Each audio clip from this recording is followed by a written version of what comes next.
네, 제가 중고생 시절로 기억을 하는데요.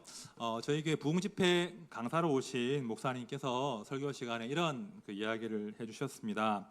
한 시골 교회에서 이제 부흥회가 열린 겁니다. 그래서 한 권사님께서 그 새벽 부흥회에 참석하셔서 은혜를 많이 받으신 거예요. 말씀 중에 정말 자기의 죄를 깨닫고 기도하는데 막 눈물 콧물을 막 쏟으면서 자기의 죄를 막 회개를 하신 거죠. 회개를 막 진하게 하니까 이제 속이 얼마나 후련하겠습니까, 그죠? 그래서 이제 후련한 마음으로 그 기쁨으로 가벼운 발걸음으로 이제 집으로 돌아가시는 거예요. 집으로 가시는 길에 보니까 밭에 이제 호박이 열렸는데 너무 탐스럽게 호박이 열려 있는 겁니다. 딱 보니까 호박이 먹음직도 하고 보암직도 하고 저놈 탁 따다가 탁 호박 전 해보면 너무 맛있겠다, 그런 마음이 드셨던 거예요. 주변을 보니까 이른 아침이니까 아무도 없는 거예요. 그래서 그 권사님께서 호박 한 놈 탁 따다가 집에 가서 호박 잘라가지고 맛있게 부쳐 드셨다더라, 뭐 이런 이야기를 목사님께서 해주셨습니다. 그럼 우리가 예배 가운데 예배 때 은혜를 받잖아요. 마음이 뜨거워질 수 있습니다. 그리고 죄를 회개하고 눈물을 흘리면서 막 감격과 감사를 표현하고 예배를 드릴 수 있는데요. 여러분, 그 마음의 뜨거움, 감사, 또 회개, 그 새로운 결단이 얼마나 갑니까? 얼마나 갈까요?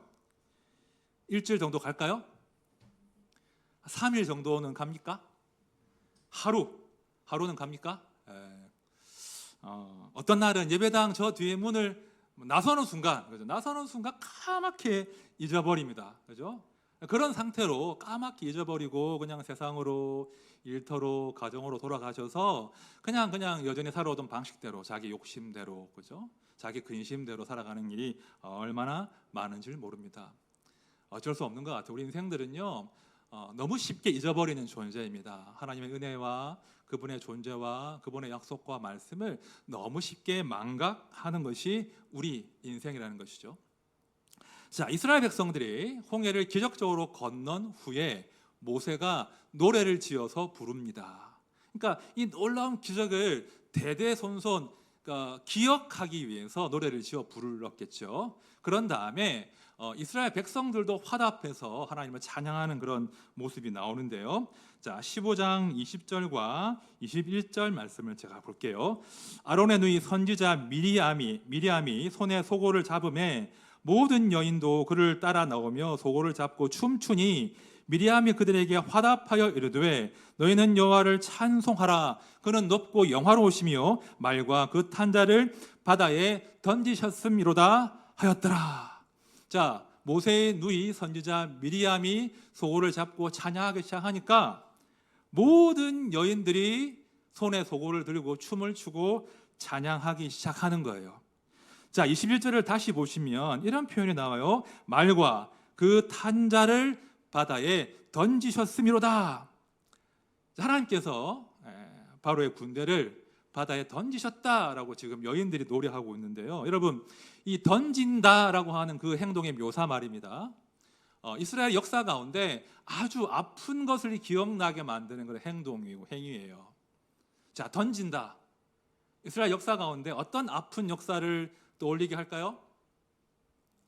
자, 1장으로 돌아가서요. 이렇게 하죠. 그러므로 바로가 그의 모든 백성에게 명령하여 이르되 아들이 태어나거든 너희는 그를 나일강에 던지고 라고 되어 있죠. 자, 던진다는 행동은 이스라엘 백성들로 하여금 그 바로가 이스라엘의 아들들을 강에 던졌던 그 행위를 기억나게 하는 단어예요. 그죠? 그러니까 이스라엘의 어미들은 아들들이 강에 던져질 때 피눈물을 흘린 거죠.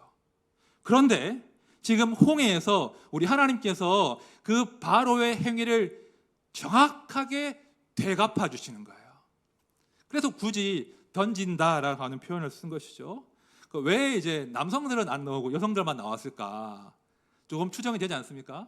이스라엘의 어미들이 자기 아들들이 그 강에 던져짐을 본 그 피눈물 흘렸던 여인들이 이제 하나님께서 통쾌하게 복수하시고 심판하시니까 이제 막 감격 가운데 환희 가운데 노래한 그런 대목입니다. 자, 이렇게 하나님께서 그들의 한과 아픔을 달려주시고 감격을 경험하신 다음에 이제 본격적으로 이스라엘이 가나안을 향해서 행군을 시작하는데요. 그런데 상황이 만만치 않더라는 거예요. 자, 22절 보십시오. 모세가 홍해에서 이스라엘을 인도함에 그들이 나와서 수르 광야로 들어가서 거기서 사흘 길을 걸었으나 물을 얻지 못하고. 자, 이스라엘을 기다리고 있는 것은 그냥 광야예요. 예, 그냥 바로 천국이 아니라 냉정한 냉혹한 광야입니다. 무려 3일 동안 물 없는 길을 걸었다고 합니다. 그들의 감사와 감격, 그 모든 감동 다 사라지는 겁니다. 왜냐하면 물 없는 길이었으니까요. 여러분, 물 없는 길 이렇게 길게 걸어보신 적이 있습니까? 너무 갈증 나는데 물 없이 걸어본 적 계십니까? 정말 끔찍한 고통이에요. 너무나 힘겨운 일입니다. 제가 2010년도에 전에 한번 말씀드린 적이 있는데 그때 남아공 월드컵 할 때였습니다. 제가 방학이어서 대학생들 한 15명 데리고 지리산 종주를 다녀온 적이 있습니다. 남원에서 이제 기차 내려서 택시 타고 노단에 들어가서 이제 새벽이었거든요. 해도 안 뜬 새벽에 같이 체조하고 으쌰으쌰 하면서 이제 수통에 물을 가득 채워가지고 야 하고 출발한 거예요. 이제 한 저녁 해지기 전쯤에 산장을 도착해야 되는 거거든요. 근데 이제 물을 가득 채우고 가는데 종주를 한다는 것은 이제 능선을 따라 걷는 거예요. 해가 비치는 길이에요. 산중길이 아니라 능선 따라 여름에 걸어가니까 얼마나 덥습니까? 목이 마르죠. 그래서 이제 물을 막 마시는 거예요. 나눠주지 않습니다. 물을 자기 물을 열심히 마시는데 물이 점점 떨어지는 거예요. 지금쯤이면 물샘이 나와야 되는데 물샘이 나오지 않더라고요. 그러니까 물은 점점 떨어지고 거의 이제 다 달랑달랑한 그런 상황인데 다들 이제 마음껏 물을 마시지 못하니까 막 숨이 차고 그죠, 막 한숨이 나오고 막 괴로워하는 그런 상황인데 한 아저씨께서 그분은 내려오시는 거예요. 반대 방향으로 내려오시고 대학생들이 막 물이 이제 올라가니까 기특하기도 하고 안쓰러우신 거예요. 물이 없는 걸 대충 아시니까. 물을 주시면 되잖아요. 네, 어떻게 주겠습니까? 15명인데. 물을 안 주시면서 설교 중에 외람되지만 이런 말씀을 하시는 거예요. 저희들한테. 이 산이 참 지랄 같다고. 물이 없다고. 물이 없다고. 이 산이 정말 지랄 같아. 물이 없어. 어떡해. 그러고 가시는 거예요. 정말 그 낙심이요. 그때부터는 이 조금 남은 물 이거 아껴가면서 물 달라는 소리도 못해요. 아껴가면서 걷는 겁니다. 물 떨어지죠. 물 떨어지고 막 힘겹게 걷는데 언제 처음 물을 만나냐면 거의 첫 번째 산장에 도착하기 직전에, 그러니까 해지기 직전에야 그러니까 옹달샘이 있는 쉼터를 만난 거예요. 그러니까 새벽에 출발해서 거의 4시 넘어서 이제 물샘을 발견했으니까 얼마나 갈증이 났겠습니까? 물을 먹는데요, 얼마나 시원하든지 뭐 좋은 생수, 에비앙 생수 그런 거 저리 가라요. 얼마나 시원하고 갈증이 풀리는지 정말 이렇게 목을 축였던 기억이 나요. 자, 지금 이스라엘이 그렇게 애타게 물이 필요한 상황인 거예요. 그런데 3일 길을 걸었는데 드디어 물이 나타난 겁니다. 자, 23절 보십시오. 마라에 이르렀더니 그곳 물이 써서 마시지 못하겠으므로 그 이름을 마라라 하였더라. 자, 짧은 구절이지만 이 안에 많은 게 응축되어 있습니다. 처음 물을 발견하고 얼마나 기뻤겠습니까? 막 벌컥벌컥 마시는 거예요. 그런데 마시자마자 웩 하고 다 토해내는 거예요. 물이 쓰니까 아무리 갈증이 나도 삼킬 수가 없는 쓴물이었거든요. 여러분, 이 상황 한번 가정해 보십시오. 정말 목이 마른데 물이 있는데 마실 수가 없는 쓴물이라는 거예요. 신경질이 나겠죠. 막 화도 나기도 하고 막 낙심이 되기도 하고 막 그랬을 거예요. 그 낙심이 얼마나 컸던지 그곳의 지명을 마라라고 지었다고요. 마라. 마라탕 아니고 마라. 전 다른 단어입니다. 마라란 그 뜻은 제가 보니까 그 미각을 표현할 때는 쓰다, 쓴맛이라는 뜻으로 번역할 수 있대요. 근데 기본적으로는 이 단어의 어근을 보니까 사람의 어떤 심리적인 고통과 괴로움의 상태를 묘사하는 단어가 이 마라의 어근이었습니다. 그러니까 지금 온 이스라엘이 물도 못 마시지만 마음이 괴로워 죽겠는 거예요. 너무 써요 인생이. 그런 상태를 마라라는 지명으로 이제 표현한 것이죠. 근데 제가 묵상을 해보니까 이 마라라는 단어, 이 쓰다, 이 쓴맛이라는 것이 사실 우리 인생을 설명하는 단어가 아닐까, 그런 묵상을 해보았습니다. 여러분, 이 마라라고 하는 단어가 성경의 다른 스토리에 한 번 더 등장해요. 혹시 어디에 등장하는지 아시겠습니까? 제가 분립 첫 해에 가을 특세를 이 본문으로 했습니다. 혹시 기억나십니까? 네. 루키. 네, 루키를 보면 이 마라라는 단어가 등장해요. 자, 루키 1장 20절 말씀 우리 같이 봅시다. 1장 20절 시작. 나오미가 그들에게 이르되 나를 나오미라 부르지 말고 나를 마라라 부르라. 이는 전능자가 나를 심히 괴롭게 하셨음이니라. 자, 나오미가 자기 이름을 마라라고 개명하고 싶다는 것을 표현하죠. 자, 우리가 나오미의 인생을 알지 않습니까? 땅에 흉년이 들었어요. 먹고 살기 위해서 모압 땅으로 남편 따라 두 아들 데리고 이민 갔습니다. 근데 열심히 살았는데 남편 죽어요. 또 장성한 두 아들이 차례로 죽습니다. 그리고는 며느리 하나 데리고 빈 털터리로 고향 땅에 들어왔어요. 사람들이 환영하겠지요. 나오미야, 나오미야, 어떻게 고생했니? 라고 나오미를 환영했을 겁니다. 그런데 나오미의 이름의 뜻이 뭐냐면 기쁨, 희락이에요. 그러니까 지금 우리가 부르는 말로 하면 나오미가 오는데 아이고 기쁨아, 아이고 희락아 하고 환영했다는 거예요. 나오미가 근데 그 이름이 너무 싫은 거예요. 나 기쁘지 않은데, 내 인생 너무 쓴데 괴로운데 무슨 내 이름이 나오미야, 기쁨이야, 희락이야. 그냥 나를 마라라고 불러. 마라가 괴로움이라는 뜻이거든요. 말씀드린 대로. 이 마라, 우리 인생의 그 쓴 맛을 상징하는 삶이고 단어라고 볼 수 있습니다. 인생은 정말 마라 맞아요. 다시 오늘 본문으로 돌아가 보시면 이스라엘 백성들이 광야길에서 그 마라를 경험해요. 너무 써요. 목말라요. 결국 모세를 향해서 원망하기 시작합니다. 자, 24절 말씀 우리 같이 봅시다. 시작. 백성이 모세에게 원망하여 이르되 우리가 무엇을 마실까 하매. 백성이 모세에게 원망하는데 이 원망이란 단어는 투덜거리다, 불평하다 그런 뜻인데요.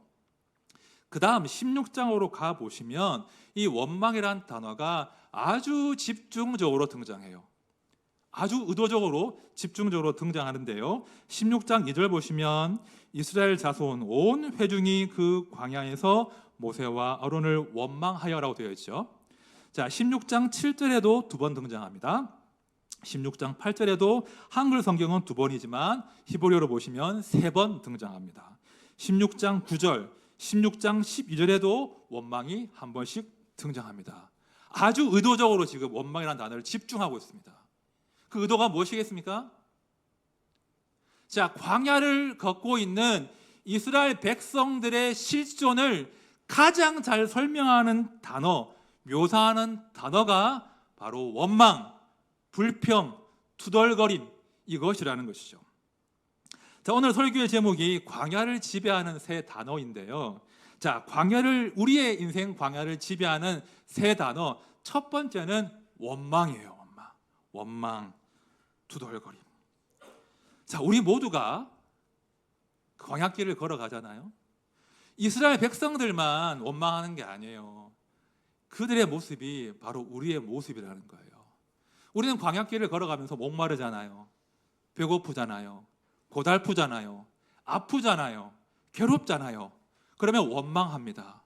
그리고는 조금 전에 주셨던 혹은 지금도 우리와 함께 하시는데 그 하나님의 존재와 은혜와 그분의 말씀과 약속은 다 망각해 버린다는 거예요. 광야는 우리로 하여금 망각하게 해요. 하나님의 임재보다 부재를 더 크게 보게 만들어요. 그리고 원망하게 만든다는 거예요. 제가 언젠가 그 논산 훈련소에서 은혜 받은 이야기를 나눈 적이 있는데요. 제가 훈련병 시절에 이제 훈련 일주 받고 처음 논산 연무대 교회에 갔습니다. 그런데 그 훈련병 선배들이 특송을 해주는 거예요. 후배들을 위해서. 웃기죠. 같은 훈련병인데. 근데 까까머리 훈련병 하나가 찬양을 하는데 저는 처음 듣는 노래였습니다. 그 제목이 너는 내 아들이라는 찬양이 있거든요. 힘들고 지쳐 낭망하고 넘어져 일어날 힘 전혀 없을 때 얼마나 은혜가 되겠습니까? 훈련병 힘들고 지쳐 막 사무치는 거예요. 너무 좋은 거예요. 그리고 막 눈물이 펑펑 나는 거예요. 내 신세가 처량하기도 하고 막 찬양도 위로가 되고. 근데 제가 특히 좋았던 대목은 뭐냐면 이 대목이었습니다. 너는 내 아들이라 오늘날 내가 너를 낳도다. 이 대목을 듣는데요, 제가 기억에 남을 만한 감격이었어요. 제 인생에서 예배 가운데 눈물을 펑펑 쏟았습니다. 너무 많이 울었어요. 왜 제가 이 대목이 좋았냐면, 저는 아버지로부터 아들아 이런 소리를 들은 기억이 없어요. 들은 기억이 없기 때문에 저한테는 낯선 단어일 수 있어요. 그런데 하나님께서 나를 아들아 부르시는 그 감격이 있는 거예요. 그래가지고 좀 예배 중에 정말 기억에 날 만큼 은혜를 제가 많이 받았습니다. 저는 지금도 우리 아들 이름이 우성인데 이름 자주 부르지 않아요. 대신 아들아 아들 이렇게 불러요. 너무 좋아가지고 막 예배 때 은혜도 받았지, 막 감격이 있지. 예배를 마치니까 초코파이도 주지, 콜라도 주지. 너무 신나는 거예요. 막 힘이 나는 거예요. 그래, 내가 이 힘으로 남은 5주를 내가 잘 버티면 되겠다 하고 씩씩하게 다시 막사로 돌아갔습니다. 그런데 막사에 가니 조교들이 기다리고 있습니다. 주일 되면 더 잡아요. 조교들이 우리 풀어줄까봐, 딴마음 품을까봐 막 정신없이 또 굴리는 거예요. 월요일이 됐는데 제가 5월달에 훈련 받았거든요. 막 땡볕 아래 훈련 받는데 제가 좀 머리가 커서 철모가 커요. 철모가 너무 무거운 거예요. 철모는 무겁지, 총은 들고 뛰어야 되지, 막 숨이 차오르지, 빡빡 기어야 되지. 너는 내 아들이라 하나도 기억이 안 나요. 하나님은 하나도 기억이 안 나고 죽겠네, 막 죽겠네. 어떻게 버티라. 말씀드렸죠. 그 주일은 저한테 기념비적인 주일이었어요. 그런데 그 다음날 하나도 기억이 안 나요. 하나도. 그냥 힘들어요. 더 죽겠어요. 막 짜증도 나고 막 힘들고. 이게 우리 인생이라는 겁니다. 인생은요, 그래요. 우리 모두는 광야를 살기 때문에 다시 원망하게 되고 불평하고 투덜거릴 수밖에 없는 것이 우리 인생이라는 거예요. 자, 그러면 이 상황을 어떻게 타개할 수 있겠습니까? 자, 15장 25절 상반절을 제가 볼게요. 모세가 여호와께 부르짖었더니, 자, 모세가 여호와께 기도하는 내용이 바로 이어지는데요. 자, 여러분, 모세가 처음 백성들의 그 원망 소리, 자기를 향한 원망을 듣고 마음이 어땠을까요? 자, 24장에서 백성들이 모세를 원망해요. 24절에서 25절에서 모세가 부르짖어요. 그런데 이 구절 사이에는 간격이 존재해요. 모세는요, 아마도 바로 간구하지 못했을 거예요. 그도 당황했을 것이고, 그도 고뇌했을 것이고, 그도 자책했을 것이고, 그도 목마르니까 불평이 나왔을 거예요. 분명 그 간격이 존재해요. 여러분, 모세가 이스라엘의 지도자라고 하지만 모세라고 다 알겠습니까? 모세라고 다 알겠냐고요. 모세도 광야를 걸어가는 똑같은 연약한 사람이거든요. 똑같이 답답하고 똑같이 힘들고 똑같이 짜증이 나고 불평이 나고 갈등이 생긴단 말입니다. 자, 그런데 말입니다. 그렇게 힘들다고 해서 모세마저도, 리더도 같이 불평해 버리면 이 공동체에 뭐가 되겠습니까? 다 원망한다고 모세도 같이 원망해 버리면 이 공동체가 뭐가 되겠냐고요. 자, 보네퍼 목사님이 쓰신 성도의 공동생활 혹은 신도의 공동생활이라는 책이 많이 번역되어 있는데요. 이 책을 보시면 그 목사님이 리더에게 이런 조언을 하시거든요. 지도자들은, 교회 리더들은 절대로 다른 사람에게나 하나님 앞에서 교회에 대해 불평해서는 안 된다. 고발자가 되라고 우리에게 교회와 공동체를 맡기신 것이 아니다. 이런 이야기를 하십니다. 분명 모세는 힘들었습니다. 그도 고뇌했습니다. 불평이 나왔습니다. 그러나 이스라엘 백성들과 모세의 다름이 있더라는 거예요. 모세는 불평만 한 것이 아니라 모세는 여호와께 부르짖은 거예요. 자기를 지배하려고 하는, 혹은 공동체를 지배하려고 하는 그 원망과 자책과 고단함을 그는 부르짖음으로 간구로 바꾸어 냈다는 거예요. 여러분, 우리 모두가 다 리더 아닙니까? 부모님들이시고, 그죠? 전 담임 목사예요. 또 순장도 계시죠. 어떤 회사나 단체나 공동체의 리더일 수 있습니다. 리더라면, 부모라면, 순장이라면, 목사라면 기어이 불평과 원망을 간구로 바꾸어 내셔야만 해요. 그렇게 하실 수 있도록 하나님이 도우신다는 거예요.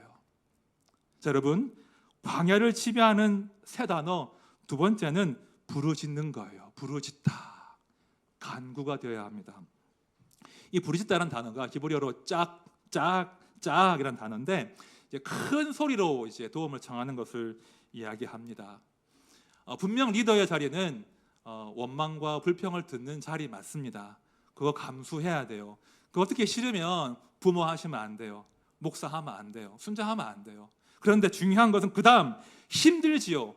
불평과 원망을 들어야 되지만 그 원망을 하나님을 향한 간구로 바꾸어 낼 수 있는 것이 리더라는 것입니다.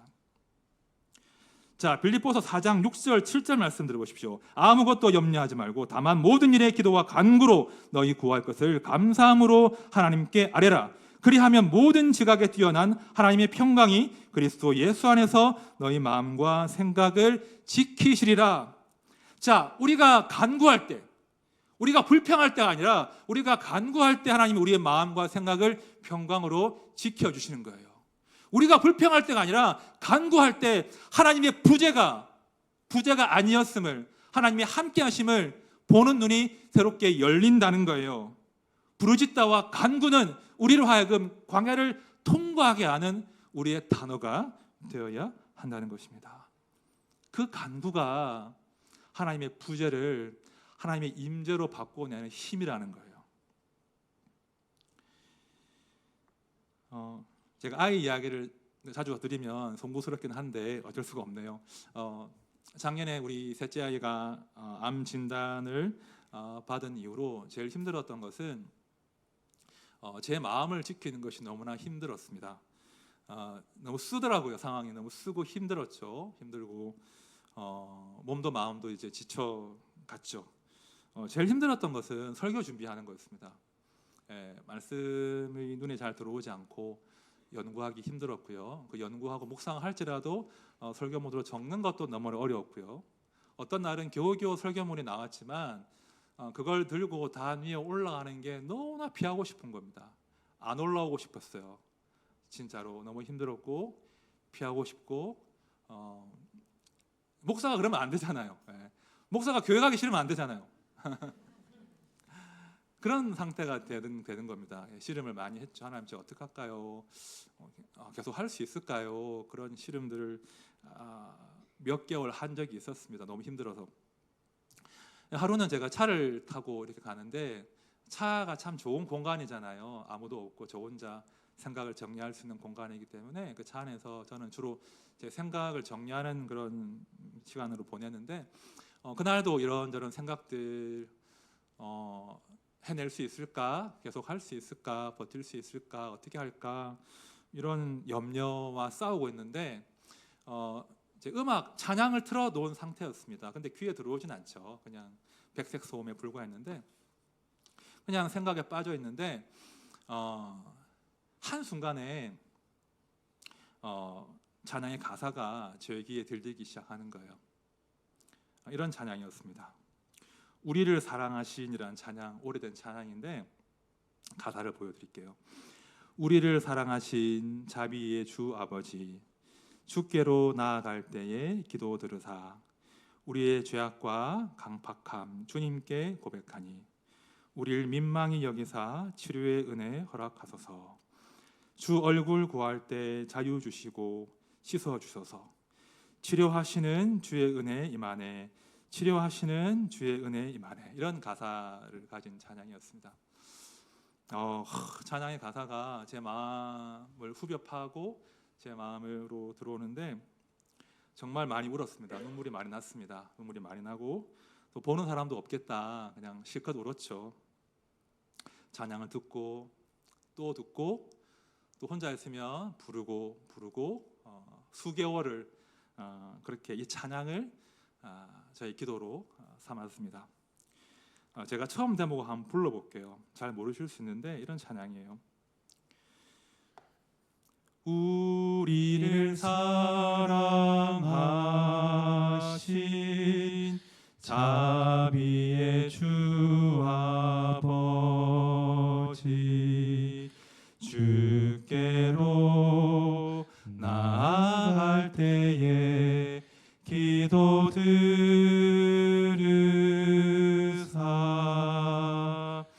우리 죄악과 강팍함 주님께 고백하니 우릴 민망히 여기사 치료의 은혜 허락하소서.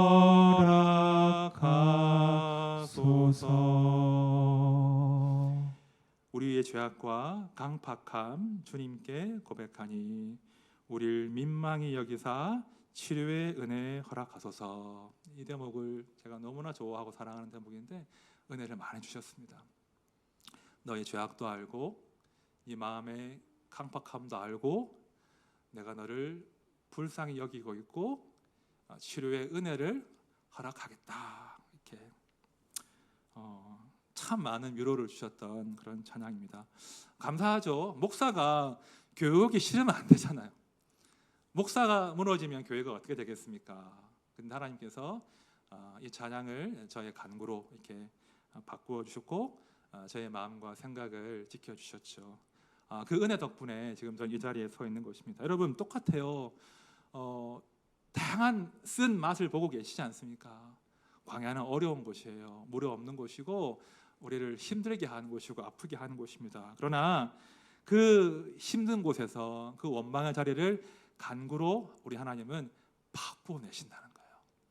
원망하다가 불평하다가 망하지 않고 주를 향하여 간구하도록 우리의 영혼을 지켜주신다는 거예요. 우리는 광야에서 원망은 머물지 않고 간구하는 사람들입니다. 이걸 꼭 기억하십시오. 이제 마지막입니다. 광야를 지배하는 마지막 세 번째 단어는 시험, 테스트예요. 자, 25절 하반절을 제가 세 번역으로 볼게요. 주님께서 그들에게 법도와 율례를 정해주시고 그들을 시험하신 곳이 바로 이곳이다. 자, 하나님께서 이스라엘 백성들을 시험하신 곳은 이곳, 마라, 쓴 곳, 광야였습니다. 가장 공공할 때, 가장 고통과 근심이 최고조에 달한 그곳 마라에서 하나님이 이스라엘을 시험하셨대요. 저는 처음에 이 구절이 힘들었어요. 하나님 고약하잖아요. 왜 가장 힘들 때 우리를 시험한다고, 가장 힘든 일을 우리한테 허락하신 다음에 시험하겠다고 하시는가? 정말 하나님 고약하십니다 라는 고백이 막 튀어나왔어요. 그런데요, 우리가 다 깨닫는 것이 있죠. 하나님, 우리가 시험 받지만 그 광야에서 우리처럼 시험 받은 분이 계십니다. 누구십니까? 예수 그리스도. 예수님도 광야에서 시험 받으셨습니다. 예수님도 광야에서 목 마르셨고 배고프셨습니다. 우리 예수님도 십자가 위에서 목 마르셨고 십자가 위에서 하나님의 처절한 부재를 경험했단 말입니다. 내가 목마르다. 나의 하나님 어찌하여 나를 버리셨나이까? 우리 주님도 목 마르셨습니다. 우리 주님도 처절하게 인생의 고통 가운데 하나님의 부재에 대해서 절규했습니다. 그러나 우리 주님께서는 마지막까지 원망하지 않으셨고 대신 우리 하나님께 간구하고 호소하셨습니다. 이르시되 아버지여, 만일 아버지의 뜻이거든 이 잔을 내게서 옮기시옵소서. 그러나 내 원대로 마시옵고 아버지의 원대로 되기를 원하나이다. 우리 주님은요, 땀이 핏방울이 되어 떨어지도록 간구하셨습니다. 우리 대신해서 그 아픈 시험을 통과하셨습니다. 통과하심으로 우리도 예수 그리스도 안에서 그분과 함께 광야의 시험을 통과할 수 있는 그런 새로운 존재로 태어나게 된 것이죠. 그것이 성도의 은혜입니다. 광야는 우리를 원망하게 합니다. 그러나 그 원망을 하나님은 간구로 바꾸어 주십니다. 또한 우리를 시험 받게 하시나 우리가 넉넉히 그 시험을 통과할 수 있도록 우리를 도우신다는 거예요. 우리와 함께 시험 받으신다는 거예요. 이 진리를 기억하시고 우리가 이 광야를 통과하는 것이죠. 이제 설교를 마무리하면서 두 가지를 당부드리겠습니다. 첫 번째, 원망이 있으시죠? 불평이 있죠? 그러나 그것들을 우리는 간구로, 기도로 바꾸어내셔야 됩니다. 은혜를 구하십시오. 하나님, 제가 이 불평하다가 원망하다가 시간 다 보내지 않게 해주십시오. 이 불평과 원망을 하나님을 향한 부르짖음으로 간구로 좀 바꾸어낼 수 있도록 저에게 은혜를 주십시오. 이런 기도를 많이 하셔야 됩니다. 그렇게 해야 돼요. 간구하셔야 돼요. 원망 아니라 간구를 하셔야 내가 살고 내 남편이 살고 아내가 살고 아들, 딸이 살아요. 교회 공동체가 살아요. 이 나라가 산단 말입니다. 원망은 누구도 살릴 수 없어요. 우리가 간구할 때 사람을 살려낼 수 있습니다. 도움이 필요하시면, 혼자 힘드시면 교회로 나오십시오. 이번 주에 어머니 기도회 있잖아요. 금요 기도회 있잖아요. 혹시 다른 급한 약속 없으시면 기도하러 나오십시오. 함께 간구할 때 하나님께서 우리의 마음과 생각을 지켜주실 것입니다. 우리 간구한 우리가 됩시다. 두 번째, 감사합시다. 감사해야 돼요. 당연한 것이 없어요. 쓴물을 마셔본 사람은 생수가 얼마나 귀한 줄 압니다. 생수가 당연한 게 아니면 알아요. 감사할 수 있습니다. 요즘 저는요, 우리 셋째 아이 머리를 자주 만지거든요. 머리를 자주 만지고 머리에 뽀뽀를 해줍니다. 그리고 이런 기도를 해줘요. 아이와 함께. 하나님, 우리 아이 머리카락 빨리 자라게 해주십시오. 우리 아이 머리카락 빨리 자라게 해주십시오. 여러분, 머리카락이 빠져봐야 머리카락이 귀한 줄 알아요. 몰라요. 이것이 얼마나 귀한지, 이것이 얼마나 우리의 감사의 제목인지 모른다는 거예요. 저희 아이의 몸에는 흉터가 많이 있거든요. 큰 흉터가 많아요. 저는 애써서 보지 않으려고 합니다. 좀 마음이 아파서. 그런데 2주 전인가 아이가 제 앞에서 옷을 갈아입는데 너무 큰 흉터가 제 눈에 들어오는 겁니다. 마음이 쓰리고 아프죠. 그런데요, 저는 감사하기로 했습니다. 아내와 함께. 어떤 감사를 드리냐면, 하나님, 우리 아이의 몸에 군데군데 있는 이 수술 자국이, 흉터가 이 아이에게 아픈 과거가 아니라 하나님께서 이 아이를 살려주셨음을 증거하는 흔적이 되게 해주십시오. 우리 아이의 흉터는요, 아이의 고통을 설명하는 것이 아니라 하나님께서 살려주심을 의미하는 거거든요. 아내와 함께 이 흉터가 하나님이 우리 아이를 살려주셨음을 감사하는 흔적이 되게 하자, 그런 이야기를 나눴습니다. 우리 성도님들, 우리 원망하지 말고 간구합시다. 그리고 감사합시다. 여러분, 감사로 드리는 제사를 하나님이 가장 기뻐 받으시는 거예요. 성도는 기도에 감사함으로 깨어 있을 수 있어요. 간구하고 감사하는 것이 우리로 하여금 광야를 통과하게 하는 삶이 되는 것이죠. 우리 모두가, 함께한 모두가 마라를 뛰어넘어서, 마라를 통과해서 우리 하나님이 준비하신 그 오아시스 엘림까지 담대하게 중군에 나아가시는 모두가 되시기를 진심으로 축원드립니다. 아멘. 우리 찬양합시다. 아까 제가 설교 중에 불렀던 찬양, 우리를 사랑하신이라는 찬양인데요. 이게 오래전에 나온 찬양이에요. 이거 이제 자주 불렀던 찬양은 아닌데, 참 우리의 기도로 삼기에 너무나 좋은 찬양입니다. 그죠? 우리는 연약하고, 우리는 강팍하고, 우리는 죄짓고 살지만 우리 하나님 우리를 사랑하시고 자비로우십니다. 그리고 우리의 그 강팍함을 고백할 때 우리를 불쌍히 여기시고 치료하시는 분이십니다. 우리 함께 그 은혜를 기대하며 찬양합시다.